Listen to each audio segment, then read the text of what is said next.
Ngayong araw mga paps, susubukan natin kung sino mga customer yung nga buraot at mga galante. Karamihan kasi sa mga customer talaga di buraot, pero may matsatsambahan ka pere naman na customer na kahit papano ay bibigyan ka ng tip. Pero mga paps, tignan natin ngayong araw kung saang lugar ba talaga ang maganda bumayahe na may tip pa. Binigyan ka na ng tip, hindi pa mahirap ang mga parcel na ipapadala sa'yo. Etong unang drop-off natin, eto yung matagal pero sakto lang ang binayad satin.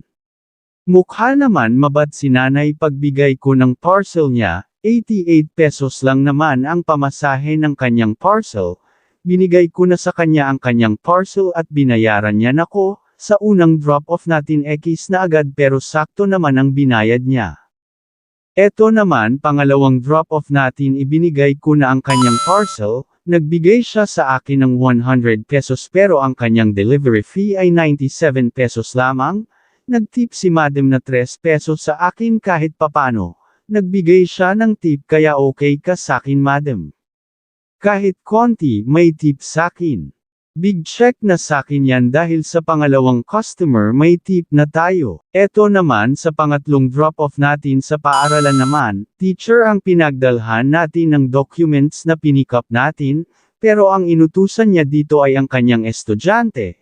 Pero panalo si teacher dahil 129 pesos lang ang kanyang deliver fee, pero ang binigay niya sakin ay 150 pesos. Panalong panalo ka sakin ma'am, kaya big check ka sakin. Sa pang-apat na drop-off natin ay 150 pesos din ang binigay sa atin pero ang delivery fee niya ay 137 pesos. Meron tayo na tip na 13 pesos, kaya okay ka sakin sir. Sa pang-lima na drop-off natin saktong 51 pesos lang ang binigay satin, walang tip sakin kahit ang laki ng pinadala nyo.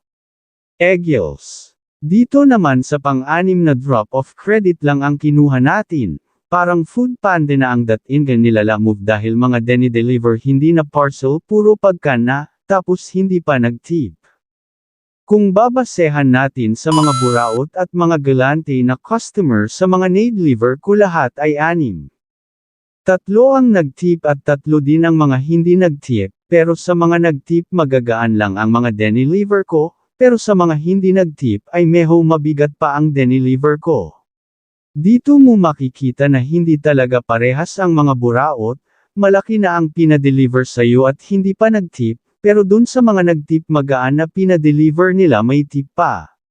Yan lang ang napansin ko ngayong araw sa aking paglalamog. Keep safe palagi mga kalalamog.